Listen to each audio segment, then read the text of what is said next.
समाचार में सबसे बड़ी खबर में हम आपको बताएंगे कि एक बार फिर से मोदी सरकार के नारे के साथ नड्डा ने शुरू किया देशव्यापी वॉल राइटिंग अभियान। दूसरी खबर में हम आपको बताएंगे कि पीओके वापस लेने के लिए अयोध्या में हो रहा महायज्ञ, पद्म विभूषण रामभद्राचार्य करा रहे आयोजन। तीसरी बड़ी खबर में हम आपको बताएंगे कि मकर संक्रांति पर पीएम मोदी ने लाखों लोगों को दी बड़ी खुशखबरी, लाभार्थियों को मिले 540 करोड़ की पहली किस्त। चौथी बड़ी खबर में हम आपको बताएंगे ना दूरी है ना खाई है, मोदी हमारा भाई है, मुस्लिम महिलाओं तक पहुंचने के लिए भाजपा ने शुरू किया अभियान। पांचवी बड़ी खबर में हम आपको बताएंगे कि 22 जनवरी को भगवान राम देंगे दर्शन, प्राण प्रतिष्ठा से पहले प्रधानमंत्री मोदी का संदेश। जी हाँ दोस्तों, इसी प्रकार की 20 बड़ी खबरों को बताएंगे विस्तार से। उससे पहले अगर आप भी प्रधानमंत्री मोदी का करते हैं समर्थन तो वीडियो को कीजिए लाइक और कमेंट में लिखिए जय हिंद जय भारत और चैनल को सब्सक्राइब और बेल आइकन दबा के रख लीजिए। रुक करते पहली बड़ी खबर की तरफ। एक बार फिर से मोदी सरकार के नारे के साथ नड्डा ने शुरू किया देशव्यापी वॉल राइटिंग अभियान। जी हाँ दोस्तों, हम आपको बता दें कि 2024 के लोकसभा चुनाव की तैयारियों के मद्देनजर नई दिल्ली की एक दीवार पर एक बार फिर से मोदी सरकार के नारे के साथ भाजपा राष्ट्रीय अध्यक्ष जेपी नड्डा ने सोमवार को वॉल राइटिंग अभियान शुभारंभ कर दिया। नड्डा ने स्वयं दीवार पर पार्टी का चुनाव चिन्ह कमल बनाकर नई दिल्ली से इस अभियान का शुभारंभ किया। अभियान का शुभारंभ करने के बाद मीडिया से बात करते हुए नड्डा ने कहा कि आज से देश भर में वॉल राइटिंग कार्यक्रम प्रारंभ हो रहा है। एक बार फिर से मोदी सरकार के नारे के साथ यह अभियान देश भर के हर एक बूथ पर प्रारंभ होगा। उन्होंने कहा कि भाजपा का एक एक कार्यकर्ता अपने आप को इस अभियान से जोड़कर इसे सफल बनाएंगे। एक बार फिर से मोदी सरकार का नारा देश की जनता से विनम्र अपील है कि 2024 में प्रधानमंत्री मोदी के नेतृत्व में एक बार फिर से मोदी सरकार बनाए और देश में स्थिरता के साथ विकास हो और सबका साथ सबका विकास सबका विश्वास और सबके प्रयास से देश को विकास की तरफ ले जाए। इस पर देश ने कहा कि 2014 और 2019 में भारत की जनता ने प्रधानमंत्री नरेंद्र मोदी को भरपूर आशीर्वाद दिया है और देश ने देखा कि भारत में किस तरह से विकास के नए आयाम शुरू हुए और दुनिया में अपने आप को स्थापित करने के लिए भारत ने लंबी छलांग लगाई है। दोस्तों, अगर आप भी ऐसा मानते हैं कि लोकसभा चुनाव 2024 में आएगी फिर से मोदी सरकार तो वीडियो को कीजिए लाइक और कमेंट में लिखिए जय हिंद जय भारत। तो करते हैं अगली बड़ी खबर की तरफ। पीओके वापस लेने के लिए अयोध्या में हो रहा महायज्ञ, पद्म विभूषण रामभद्राचार्य करा रहे आयोजन। जी हाँ दोस्तों, हम आपको बता दें कि पद्म विभूषण संत रामभद्राचार्य ने अयोध्या में मीडिया से बातचीत में कहा कि पाक अधिकृत कश्मीर हमें मिल जाए, इसलिए 1008 कुंडे हनुमंत महायज्ञ हो रहा है। यह पहला निष्काम्य यज्ञ है, केवल यह कामना है कि पीओके हमें मिल जाए। हनुमान जी पूरा विश्वास है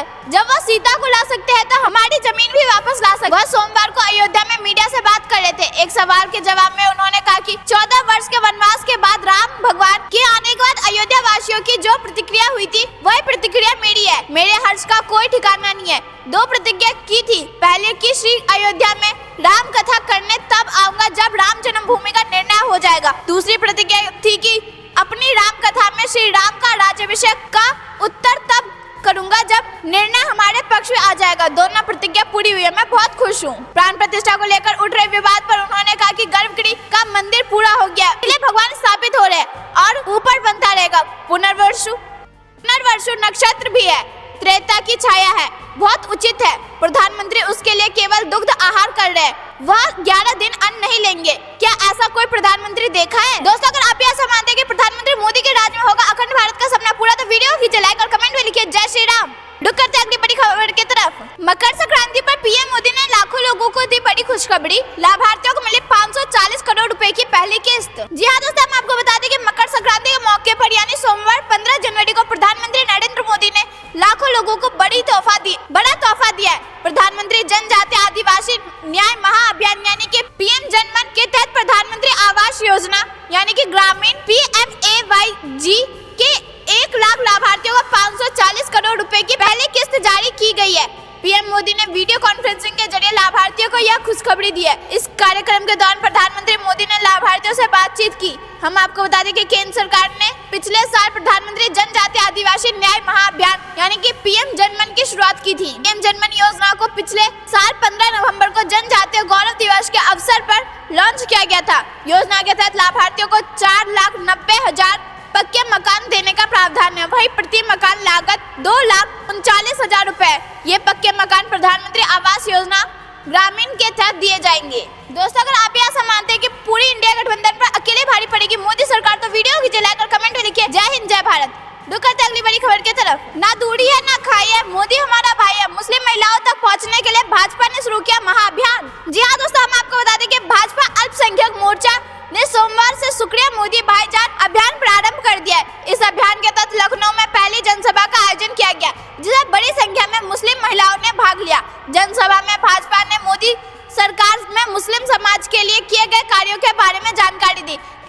मंच से ना दूरी है ना खाई है, मोदी हमारा भाई है के नारे भी लगाए गए। हर जिले में इस अभियान के तहत सभाएं होंगी। अभियान में केंद्र सरकार की उन सब योजनाओं के बारे में बताया जाएगा जिनसे मुस्लिमों को खास लाभ होगा। लखनऊ में आयोजित जनसभा में प्रदेश सरकार में राज्य मंत्री दानिश अली भी शामिल हुए और कहा कि मोदी सरकार सबके विकास के लिए कार्य कर रही है। अभियान के तहत 3 तलाक के मामले पर मुस्लिम महिलाओं को जोड़ा जाएगा और बताया जाएगा कि उसका कितना लाभ उन्हें हुआ।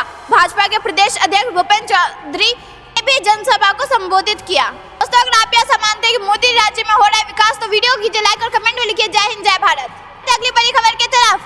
22 जनवरी को भगवान राम देंगे दर्शन, प्राण प्रतिष्ठा से पहले प्रधानमंत्री नरेंद्र मोदी का संदेश। जी हाँ दोस्तों, हम आपको बता दें कि भगवान राम के प्राण प्रतिष्ठा से पूर्व प्रधानमंत्री नरेंद्र मोदी ने देश की जनता को खास संदेश दिया है। प्रधानमंत्री मोदी ने कहा कि भगवान राम 22 जनवरी को हमें दर्शन देंगे। उन्होंने कहा कि बस कुछ दिनों की बात है, इसके बाद एक विशाल मंदिर में प्रभु श्री राम दर्शन देंगे। प्रधानमंत्री ने कहा कि मैं खुद को काफी भाग्यशाली मानता हूं कि मुझे अयोध्या में राम मंदिर के प्राण प्रतिष्ठा में शामिल होने का मौका मिल रहा है। इस दौरान उन्होंने अपने 11 दिन के विशेष अनुष्ठान का भी जिक्र किया। प्रधानमंत्री जनजाति आदिवासी न्याय महाअभियान यानी कि पीएम जनमन के अंतर्गत प्रधानमंत्री आवास योजना के 1 लाख लाभार्थियों को पहली किस्त जारी करने के बाद वीडियो कॉन्फ्रेंस से लाभार्थियों से बात कर रहे थे। इस दौरान प्रधानमंत्री नरेंद्र मोदी ने कहा कि भगवान राम की कहानी माता शबरी के जिक्र के बिना अधूरी है। उन्होंने कहा कि त्रेता युग में राजा राम की कथा हो या आज की राज कथा, यह गरीब, वंचित और जनजातीय लोगों के कल्याण के बिना संभव नहीं है। इसी सोच के साथ हम लगातार काम कर रहे हैं। हमने 10 साल गरीबों को समर्पित किया है। गरीबों को 4 करोड़ से अधिक पक्के घर बनाकर दिए हैं। प्रधानमंत्री मोदी ने कहा कि जिनको कभी किसी ने पूछा नहीं, उनको मोदी आज पूछता है और पूछता भी है। प्रधानमंत्री आवास योजना ग्रामीण के लाभार्थियों को 540 करोड़ रुपए की पहली किस्त जारी की गई है। इस दौरान लाभार्थियों ने रसोई गैस कनेक्शन, बिजली पाइप से पानी और आवास सहित अन्य सरकारी योजनाओं का लाभ उठाने के बाद अपने जीवन में आए सकारात्मक बदलावों पर प्रकाश डाला है। दोस्तों, अगर आप यह समझते हैं कि प्रधानमंत्री मोदी के नेतृत्व में गरीबों का हुआ है विकास तो वीडियो कीजिए लाइक और कमेंट में लिखिए जय हिंद जय भारत। रुक करते अगली बड़ी खबर की तरफ। 22 जनवरी और गणतंत्र दिवस के मद्देनजर दिल्ली में सुरक्षा का चाक चौबंद, पुलिस ने किया पैदल गश्त। जी हाँ दोस्तों, हम आपको बता दें कि राष्ट्रीय राजधानी दिल्ली में गणतंत्र दिवस समारोह और 22 जनवरी को लेकर पहले से ही दिल्ली को छावनी के रूप में तब्दील कर दिया गया है। दिल्ली पुलिस अलर्ट मोड में नजर आ रही है। दिल्ली के तमाम संवेदनशील इलाकों में सुरक्षा कड़ी कर दी गई है। गणतंत्र दिवस समारोह से पहले दिल्ली में सुरक्षा के कड़े प्रबंध है। चप्पे चप्पे पर दिल्ली पुलिस की पैनी नजर बनी हुई है। दिल्ली में 8000 से अधिक पुलिसकर्मी तैनात किए जा चुके हैं। इलाकों में रात्रि गश्त करने के आदेश दिए गए। इसी क्रम में रविवार को दक्षिण दिल्ली के ग्रेटर कैलाश थाने के SHO अजीत कुमार के नेतृत्व में ग्रेटर कैलाश इलाके की M ब्लॉक मार्केट में पैदल गश्त की गई। Greater Kailash M block market में की गई पैदल गश्त में मार्केट वेलफेयर एसोसिएशन के प्रेसिडेंट राजेंद्र शारदा और उनकी टीम भी शामिल हुई। उन्होंने 22 जनवरी और गणतंत्र दिवस समारोह की सुरक्षा को मद्देनजर रखते हुए पुलिस का हम आपको बता दें कि greater Kailash M block market में काफी संख्या में लोग खरीदारी के लिए आते हैं। ऐसे में कोई अप्रिय घटना ना हो, इसको लेकर दिल्ली पुलिस ने मार्केट में पैदल गश्त की। इस मौके पर ग्रेटर कैलाश थाने के SHO अजीत कुमार ने मार्केट में आए लोगों और दुकानदारों से अपील करते हुए कहा कि आप दिल्ली पुलिस के आंख और कान बनिए। संदिग्ध व्यक्ति दिखता है तो तुरंत दिल्ली पुलिस को इसकी जानकारी दे, क्योंकि आपकी एक जानकारी और सतर्कता से कई बड़ी घटना टली जा सकती है। दिल्ली पुलिस की मदद करने के लिए उनकी आंख और कान बनने में सहयोग दोगे तो वीडियो कीजिए लाइक और कमेंट में लिखिए जय हिंद जय भारत। खबर की तरफ। नेपाल के जानकी मंदिर में 22 जनवरी को 1.25 लाख दिए जलाए जाएंगे। सीता के मायके से अयोध्या आएंगे 3000 से अधिक उपहार। जी हाँ दोस्तों, हम आपको बता दें कि अयोध्या में 22 जनवरी को रामलला की प्राण प्रतिष्ठा होनी है। इसको देखते हुए अयोध्या नगरी को सजाया जा रहा है। कई शहरों में उस दिन दिए जलाए जाएंगे। इसी तरह नेपाल के जनकपुर में भी राम मंदिर को लेकर लोग बहुत खुश है। इस दिन जनकपुर में जानकी मंदिर में 1.25 लाख दिए जलाए जाएंगे। माता सीता के मायके से अयोध्या के लिए 3000 से ज्यादा उपहार भी भेजे गए हैं। नेपाल के जनकपुर को माता सीता का जन्म स्थान माना जाता है। राम मंदिर के अभिषेक से पहले वहाँ भी कई तरह की सांस्कृतिक और धार्मिक कार्यक्रमों के साथ उत्सव मनाने के लिए तैयारी हो रही है। माता सीता का दूसरा नाम जानकी है, जो जनकपुर के राजा जानकी की बेटी थी। जगह काठमांडू से 220 किलोमीटर दक्षिण पूर्व और अयोध्या से करीब 500 किलोमीटर पूर्व में है। नेपाल के पूर्व प्रधानमंत्री बिमलेन्द्र निधि ने शनिवार को कहा कि हमारी बेटी माता जानकी का विवाह भगवान श्री राम से हुआ था। हम बहुत उत्साहित हैं और गौरवान्वित हैं कि अयोध्या में रामलला के प्राण प्रतिष्ठा होगी। उन्होंने कहा कि जब भारत के सुप्रीम कोर्ट ने अयोध्या मामले में अपना फैसला सुनाया था तो जनकपुर के लोग बहुत खुश थे। कांग्रेस के नेता ने कहा कि जनकपुर के लोगों के लिए श्री राम सिर्फ एक देवता नहीं बल्कि उनके दामाद भी है। लोग खुश है कि उनकी बेटी और दामाद उनके घर में प्रवेश कर रहे हैं। उन्होंने कहा कि नेपाल भारत और चीन के बीच स्थित है। भारत और चीन दोनों का नेपाल पर प्रभाव है। हालांकि आत्मक रूप से भारत का नेपाल के साथ गहरा सांस्कृतिक और राजनीतिक जुड़ाव है। तो आप भी ऐसा मानते हैं कि पूरी दुनिया में बजेगा भगवान राम का डंका? तो वीडियो की लाइक और कमेंट में लिखिए जय श्री राम। बड़ी खबर की तरफ 22 जनवरी को मध्य प्रदेश में रह सकता है सामूहिक अवकाश। अगला एक सप्ताह मध्य प्रदेश होगा राममय। जी हाँ दोस्तों, हम आपको बता दें कि मध्य प्रदेश में अगला एक सप्ताह राममय होने जा रहा है। मध्य प्रदेश सरकार इसकी व्यवस्था कर रही है। इसके साथ ही मध्य प्रदेश सरकार एक बड़ा निर्णय लेने जा रही है, वो है कि 22 जनवरी को पूरे मध्य प्रदेश में सामूहिक अवकाश घोषित करना। जी हाँ, मध्य प्रदेश सरकार 22 जनवरी को सामूहिक अवकाश घोषित कर सकती है। 22 जनवरी को अयोध्या में राम मंदिर की प्राण प्रतिष्ठा समारोह होगा और इस समारोह का लाइव प्रसारण वहीं सभी सरकारी इमारतों पर 22 जनवरी को लाइटिंग की जाएगी। भोपाल में भी वल्लभ भवन, सतपुरा भवन सहित प्रदेश के सभी बड़े सरकारी दफ्तरों पर लाइटिंग की जाएगी। वहीं आपको बता दें कि सामूहिक अवकाश की घोषणा करने के लिए सामान्य प्रशासन विभाग ने फाइल को अप्रूवल के लिए मुख्य सचिव वीरा राणा के पास भेजी है।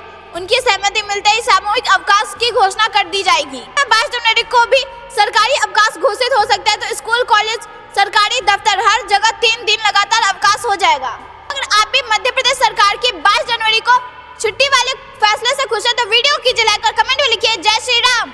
अगली बड़ी खबर की तरफ पाकिस्तान की नापाक हरकत। चिनाब आइलैंड पर पाकिस्तानी रेंजरों ने की गोलीबारी, कोहरे की आड़ में आतंकियों की घुसपैठ कराने की कोशिश। जी हाँ दोस्तों, हम आपको बता दें कि पाकिस्तानी रेंजर अपनी हरकतों से बाज नहीं आ रहे। कभी ड्रोन से हथियार फेंक रहे तो कभी जंगल में आग लगाकर आतंकियों को भारत में भेजने का प्रयास कर रहे। इस सर्दी में और कोहरे की आड़ में पाक रेंजर आतंकियों को भारत में भेजने की फिराक में, मगर भारतीय सेना ने उनके एक भी नापाक मंसूबे को पूरा नहीं होने दे रही है। हालांकि भारतीय सेना की जवाबी कार्रवाई से पाकिस्तान रेंज शांत हो गए हैं। खोर हमीरपुर चिनाब आइलैंड पर बने इस चेक पोस्ट पर बीते वर्ष अक्टूबर माह में दरअसल पाकिस्तान रेंजर चिनाब से आतंकियों की घुसपैठ करवाने की फिराक में रहते हैं। यही कारण है कि वह सेना की इस पोस्ट पर गोलीबारी करते हैं। वही पाकिस्तानी सेना द्वारा अचानक से गोलीबारी करने से चिनाब किराने सटे गाँव हमीरपुर में दहशत का माहौल है। तो अगर आप ऐसा मानते हैं कि पाकिस्तान के सारे आतंकियों के मंसूबे हमारी सेना करेगी फेल, तो वीडियो कीजिए लाइक और कमेंट लिखिए जय हिंद जय भारत। अगली बड़ी खबर की तरफ मिलिंद देवरा के शिवसेना में शामिल होने के बाद सीएम शिंदे का बड़ा बयान, बोले यह तो ट्रेलर है, पिक्चर अभी बाकी है। जी हाँ दोस्तों, हम आपको बता दें कि लोकसभा चुनाव से पहले मुंबई में कांग्रेस को बड़ा झटका लगा हुआ है। पूर्व केंद्रीय मंत्री मिलिंद देवरा ने विकास के पथ पर चलने के लिए रविवार सुबह पार्टी छोड़ दी और महाराष्ट्र के मुख्यमंत्री एकनाथ शिंदे साथ ही देवरा ने कांग्रेस पार्टी के साथ अपने परिवार के 55 साल पुराने रिश्ते को खत्म कर दिया। भारत जोड़ो न्याय यात्रा की शुरुआत होने से ठीक पहले देवरा के इस्तीफा देने पर कांग्रेस ने आरोप लगाया कि उनके पार्टी यानी कांग्रेस छोड़ने के घोषणा के समय प्रधानमंत्री नरेंद्र मोदी ने यात्रा का जवाब देने के लिए नेता मिलिंद देवरा के इस फैसले से पार्टी को बड़ा झटका लगा है। जैसे ही मिलिंद देवरा ने एकनाथ शिंदे की पार्टी में शामिल हुए तो उन्होंने देवरा का स्वागत करते हुए कहा कि मिलिंद के रूप में जानकार, समझदार और संयमी नेता हमें मिले हैं। यह तो ट्रेलर है, पिक्चर तो अभी बाकी है। देवरा परिवार 55 वर्षों से कांग्रेस पार्टी के प्रति वफादार था। मुझे पूरा यकीन है कि इतने लंबे समय तक एक पार्टी की सेवा करने के बाद दूसरी पार्टी में जाना कोई आसान निर्णय नहीं है। आप भी ऐसा मानते हैं कि एक एक करके सारे युवा नेता होंगे बीजेपी में शामिल और कांग्रेस को लगेगा बड़ा झटका? तो वीडियो खींचे लाइक और कमेंट में लिखिए जय हिंद जय भारत। अगली बड़ी खबर की तरफ देश की सीमाओं पर सेना पूरी तरह मुस्तैद। जनरल मनोज पांडे बोले खतरे का मुकाबला करने के लिए हर एक जवान प्रतिबद्ध। जी हाँ दोस्तों, हम आपको बता दें कि पूर्वी लद्दाख में चीन के साथ सीमा विवाद के बीच सेना प्रमुख जनरल मनोज पांडे ने रविवार को कहा कि भारतीय सेना अपनी सीमाओं पर पूरी तरह से मुस्तैद है और हर कीमत पर देश की क्षेत्रीय अखंडता की रक्षा के लिए तैयार है। सेना दिवस के पूर्व संध्या पर उन्होंने कहा कि भारतीय सेना किसी भी सुरक्षा खतरा का मुकाबला करने के लिए अटूट संकल्प और प्रतिबद्धता के साथ तैयार है। मालूम हो कि सेना प्रमुख का यह बयान चीन के साथ पूर्वी लद्दाख में 3 साल से जारी गतिरोध के बीच आया। सेना का हर एक जवान सुरक्षा की दृष्टि से देश के लिए किसी भी खतरे का मुकाबला करने के लिए एक अटूट संकल्प के साथ पूरी तरह से प्रतिबद्ध है। अपने एक संदेश में उन्होंने कहा कि हम सीमाओं पर मजबूत रुख बनाए हुए हैं और हर कीमत पर अपनी क्षेत्रीय अखंडता की रक्षा के लिए तैयार है। इस दौरान उन्होंने पाकिस्तान के नाम लिए बगैर भारतीय सेना अन्य सुरक्षा बलों के साथ मिलकर पेशेवर दृष्टिकोणों के साथ जम्मू कश्मीर में अगली बड़ी खबर की तरफ कांग्रेस के भारत जोड़ो न्याय यात्रा सिर्फ छलावा, अनुराग ठाकुर बोले अविश्वास के कारण ही बड़े नेताओं ने छोड़ी पार्टी। जी हाँ दोस्तों, हम आपको बता देंगे केंद्रीय मंत्री अनुराग ठाकुर ने रविवार को कांग्रेस की भारत जोड़ो न्याय यात्रा को महज छलावा करार दिया है और बोले कि इस वरिष्ठ नेताओं को ही न्याय नहीं मिल रहा है और बोले कि इसके वरिष्ठ नेताओं को ही न्याय नहीं मिल रहा है और वे दूसरी पार्टियों में शामिल हो रहे हैं। एक के बाद एक बड़े नेता कांग्रेस छोड़ रहे हैं। ठाकुर ने कपिल सिब्बल, गुलाम नबी आजाद, हिमंत बिश्वा शर्मा, हार्दिक पटेल, ज्योतिरादित्य सिंधिया, RPN सिंह, सुनील जाखड़ जैसे नेताओं के कांग्रेस से बाहर जाने का जिक्र किया। अनुराग ठाकुर ने आगे कहा कि कांग्रेस की न्याय यात्रा एक धोखा है। राहुल गांधी और सोनिया गांधी लोगों को न्याय देने की बात करते हैं, लेकिन हकीकत तो यह है कि कांग्रेस नेता खुद न्याय से वंचित है। ऐसे नेताओं ने कांग्रेस छोड़ दी क्योंकि उन्हें पार्टी में ही न्याय नहीं मिला। गृह मंत्री ने कहा कि लोगों ने प्रधानमंत्री मोदी के नेतृत्व में अपना विश्वास जताया और उनके साथ जुड़ने के इच्छुक है। विपक्षी गठबंधन INDIA यानी कि इंडिया गठबंधन पर कटाक्ष करते हुए अनुराग ठाकुर ने कहा कि गठबंधन नहीं बल्कि मनोरंजन है। मध्य प्रदेश, छत्तीसगढ़ और राजस्थान में मिली हार के बाद आज सहयोगी दल भी कांग्रेस के साथ गठबंधन करने से कतरा रहे। डूबते जहाज पर कोई सवारी नहीं करना चाहता। कांग्रेस स्वयं तो डूबी है और अपने साथ साथ अन्य दलों को भी डुबा रही है। तो अगर आप भी ऐसा मानते हैं कि राहुल गांधी को पहले खुद की पार्टी में न्याय दिलाना चाहिए, उसके बाद भारत को न्याय दिलाना चाहिए, तो वीडियो को खींचे लाइक और कमेंट में लिखिए जय हिंद जय भारत। अगली बड़ी खबर की तरफ, राम मंदिर में 17 जनवरी को प्रवेश करेंगे भगवान रामलला। यहाँ दोस्तों हम आपको बता दें कि अयोध्या में बने भव्य राम मंदिर में भगवान रामलला की प्राण प्रतिष्ठा की तैयारी अपने आखिरी चरण पर पहुंच गई है। जल्द ही पूजा अर्चना का दौर शुरू हो जाएगा।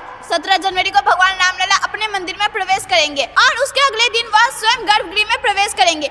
इस दौरान मंदिर परिसर यज्ञ और हवन चलता रहेगा। 22 जनवरी को प्रधानमंत्री नरेंद्र मोदी के हाथों प्राण प्रतिष्ठा होगी। रामलला की प्राण प्रतिष्ठा की तैयारियों के बारे में जानकारी देते हुए श्री राम जन्मभूमि तीर्थ क्षेत्र ट्रस्ट के कोषाध्यक्ष गोविंद देव गिरी महाराज ने कहा कि प्रतिष्ठा की दृष्टि से जो जो आवश्यक है वो सब चल रही है। एक और भव्य राम मंदिर खड़ा है और दूसरी और अयोध्या सज रही है। तीसरी और विधि विधान के सभी लोग सिद्ध है और काशी के महान पंडित लक्ष्मीकांत दीक्षित और गणेश शास्त्री द्रविड़ जैसे अत्यंत बड़े दिग्गज यहाँ पहुँच चुके हैं और वे सारी बातों को ठीक से संपादित करने की सारी सिद्धता कर रहे हैं। कोषाध्यक्ष ने कहा कि ये कार्य 17 जनवरी को आरंभ हो जाएगा। 17 को भगवान राम लला अपने मंदिर में प्रवेश करेंगे। 18 तिथि के मुहूर्त पर वे स्वयं गर्भगृह में प्रवेश करेंगे। उनके अनेक प्रकार के संस्कार चलते रहेंगे। इधर यज्ञ मंडप में भी अनेक प्रकार का हवन चलेगा, पूजन चलेगा और अर्चना चलेगा, मंत्रोच्चारण चलेगा, जप चलेंगे। ये सारा काम जिस प्रकार का होना है वो होता रहेगा। भगवान की दिव्यता प्रतिमा के लिए जला दिवस। आप यह मानते हैं कि अयोध्या में रामलला की प्राण प्रतिष्ठा पूरे विश्व में खुशियां लेकर आ चुकी है, तो वीडियो को खींचे लाइक और कमेंट में लिखिए जय श्री राम। तो करते अगली बड़ी खबर की तरफ, मालदीव के साथ बढ़ते विवाद पर विदेश मंत्री एस जयशंकर ने तोड़ी चुप्पी, कहा मैं इसकी कोई जिम्मेदारी नहीं ले सकता। जी हाँ दोस्तों, हम आपको बता दें कि विदेश मंत्री एस जयशंकर ने आखिरकार मालदीव के साथ चल रहे राजनीतिक विवाद पर चुप्पी तोड़ दी है। उन्होंने कहा कि मैं इसकी कोई जिम्मेदारी नहीं ले सकता कि हर कोई हर समय भारत का समर्थन ही करेगा। मालदीव के साथ हाल में नागपुर में टाउन हॉल बैठक में पैदा हुए तनाव के बारे में पूछे जाने पर जयशंकर ने कहा कि राजनीति तो राजनीति है, मैं गारंटी नहीं दे सकता कि हर देश में हर कोई हर समय हमारा समर्थन करेगा या हमसे सहमत होगा। उन्होंने आगे कहा कि हम जो करने की कोशिश कर रहे वो है देशों के साथ संपर्क को मजबूत बनाना। हम काफी हद तक सफल हुए। हमने पिछले 10 सालों में कई देशों से अच्छे संबंध बनाए हैं। जयशंकर ने राजनीतिक संबंधों में उतार चढ़ाव के बावजूद लोगों के बीच सकारात्मक भावनाओं को बढ़ावा देने पर ध्यान केंद्रित करते हुए वैश्विक स्तर पर मजबूत संबंध बनाने के लिए पिछले 1 दशक में भारत के प्रयासों को रेखांकित किया। उन्होंने कहा कि राजनीति उतार चढ़ाव वाली हो सकती है, लेकिन उस देश के लोगों की भारत के प्रति अच्छी भावना है और वे अच्छे संबंध रखने के महत्व को समझते हैं। इसके अलावा उन्होंने अन्य देशों में बुनियादी ढांचे के विकास में भारत की भागीदारी का भी उल्लेख किया। उन्होंने कहा कि कभी कभी कुछ चीजें सही रास्ते पर नहीं जाती है, अब आपको सब कुछ सही करने के लिए तर्क देना पड़ता है। भारत और मालदीव के बीच राजनीतिक विवाद उस समय पैदा हुआ जब मालदीव के तीनों नेताओं ने प्रधानमंत्री नरेंद्र मोदी के खिलाफ अपमानजनक टिप्पणी करते हुए उन्होंने हालिया लक्षद्वीप यात्रा की आलोचना की। भारत ने इस टिप्पणी की कड़ी निंदा की और विरोध के दर्ज कराने के लिए मालदीव के राजदूत को तलब किया। देश के पीएम के बारे में गलत टिप्पणी से भारतीय लोगों में गुस्सा भड़क गया है। अगर आप भी विदेश मंत्री एस जयशंकर की बात से सहमत हो तो वीडियो कीजिए लाइक और कमेंट में लिखिए जय हिंद जय भारत। दोस्तों ये थी दिन भर की सारी जरूरी और बड़ी खबरें। अंत तक बने रहने के लिए बहुत बहुत धन्यवाद। वीडियो कीजिए लाइक, कमेंट में लिखिए जय हिंद जय भारत और चैनल को कीजिए सब्सक्राइब और बेल आइकन जरूर दबाइए।